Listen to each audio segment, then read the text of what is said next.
Hello, how are you? My name is Matthew. You are listening to Truth from the Booth from the beautiful port city of Halifax, Nova Scotia. In the next 30 minutes, I'm going to have a discussion with a guest that I've had on the show a few times. This is their third opportunity to tell you what it's been like to be living in one of the 5 designated encampments here in the Halifax Regional Municipality. We talk about their mental health, videos of individuals taking videos of them while they're just trying to exist on this property in Dartmouth. We'll talk about the volunteers, what the city is doing. Is there any organization over there? And what does it look like moving forward for PJ McKay, who is my guest? PJ, thank you so much for doing this. I really appreciate it. No problem. You have been on this program before. This is an update. People should be aware that you have been at one of the 5 designated encampments here in the Halifax Regional Municipality for the last 15 months. So we're going to talk about that, some of the experiences that you have had firsthand, because this program is an educational program for those that are, I'm trying to help them grasp all the different variations that go into why an individual may be unhoused. So that being said, we're going to get into a discussion, but I ask this of all my guests. And I want to ask this of you, PJ. Your mental health on a scale of 1 to 10, taking the fact in that you've been at this encampment for 15 months, on a scale of 1 to 10, what is your mental health like? Right now it's probably about 5. It goes up and down. What makes it go up and down? Sometimes it's the elements, and other times it's other people. Okay, let's start right there, because you have stated multiple times that property can be dangerous. I don't know what the situation is like there right now, but I want people to know that moving forward in this conversation, I have taken all of my talking points off of videos and content that PJ has already put on their own social media. So we're not talking about anything. Nothing is going to come as a surprise. But you sent me a video. And I want you to talk about individuals that you don't know who are in the vicinity of the encampment. There's a graveyard, cemetery nearby. Mm-hmm. How does it make you feel when you see someone that you don't know videotaping you and others inside of this property? And what are some of the altercations that you may have had? Well, the biggest thing is when they're videoing and they're saying their own opinion, they don't really know the facts. And it's like you're going on Facebook or whatever and you're telling people what you don't know. It could be all false information, and you're going to mislead everybody on, oh, this is what everybody's like. We don't want that. I've just recently videoed an individual doing this to us. He's been up here multiple times last year, and he started again. I videoed him. I sent, just privately sent you and a few other people the video to raise awareness that this is what's happening. How often do you get verbally abused at that location, PJ? The last little while it's been not too bad, but mostly in the summer I find that pretty near every 2 to 3 days I'd be verbally abused. Now, your location, you have been in a camper. You're like one of the original residents of that encampment. I remember meeting you last January. Mm-hmm. Lots of people coming and going. I know you. I know the deeds that you have done, but depending on the traffic, the clientele of individuals that are rolling into that encampment, you have been accused of misdeeds, all kinds of drama. What are some of the types of energy, some of the types of people that you have seen go through there in the last year and a bit? I have seen a lot of confusion, like people didn't know what to do or where to go. I have pointed them out of where they can go for support. I've made calls. Just recently there was a young couple come up here. I had an old tent. It was laying on the ground all winter and muddy. But they accepted that with, like, very happy to have. And there was a tarp that I had for somebody else I gave to them. Thank goodness, because it was a heavy wind and rain that night. They were so happy of it. They didn't know what to do. And I see a lot of people like that, but then when they get settled in, they seem to try to take over everything. The fact that you just said once they get settled in, you know, that statement, getting settled into an encampment where there's no security, there's no privacy, there's no decency. I did, I also want to let people know from where I am, my home studio office, I'm looking out the window, I can see the McDonald Bridge, and on my way home, many times I've always been able to see the encampment from the Halifax side of the harbor. I can see the encampment, and I was looking at it on my way home, and it looks much cleaner as it was a couple of weeks ago. Okay, so I like to hold people responsible and accountable, but I also like to recognize those. So this is an opportunity because the encampment seems much cleaner. What is the city doing to stay on top of that, PJ? Well, it's taken time for her to get it cleaned up. There's only 2 individuals. There is a third one came in at the last of it to try to help get this cleaned up. They come in and manually move all the broken down, abandoned tents and contents inside. A lot of times there's a lot of unsafe items inside these tents. So they got to go careful moving them as well. Now, okay, yes. Now, I just want to throw this in here. What you are witnessing when the city is coming in and cleaning up the remnants of these tent structures, is it safe to say that those belongings have just been abandoned for a long time? Yes. Okay. There is some of them that was abandoned all winter, just they couldn't get to them because they were frozen in. Now they're thawed and they're able to clean it up. Okay, wonderful. Yes, it looks so much better. Speaking of better, how are you, if you don't mind me asking? In one of your videos, you stated that you were getting sicker. So what type of help are you getting? Are you able to get your medications? Who is stepping in to make sure that PJ McKay, who is at this encampment, is being looked after as far as health? For medical ways, if I can't get to my family doctor, I go to see Mosh when they come up. And they come up here quite often lately. Okay. Now, explain how much is quite often in a week? How many times would you see? I have seen them up here about 3 to 4 times a week lately. And how long are they on site? About maybe half hour at each time. Half hour each time. Okay. Yeah. Now, is there, from what you see, I know you're not always there. You like to go down to the waterfront, but from what you've witnessed, is there a back and forth between Mosh when they show up and residents that are there? I can't really say for sure. I have seen some people run out to them when they seen them come. And Mosh will also get out of their vehicle and go around, see if anybody needs anything, especially the ones that has seen them before.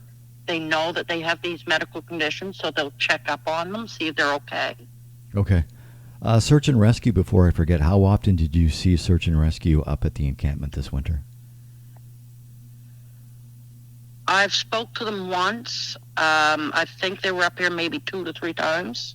And they show up and they make sure they ask everyone, they give people the option that they can be taken out of the encampment for the night? Just the tents. Just the tents, okay. So they wouldn't come to your trailer and ask you if you wanted to go somewhere else? No, the only time that they had asked me is when I went outside and approached them to find out what's going on. And they said that they will be checking in on all the campers as they check on tents, but I have watched them coming in, checking to see if the people in the tents wants to go somewheres, and never approached my camper. Okay, interesting. Well, maybe they just figure you are in 4 walls and you might be okay, but still, winter,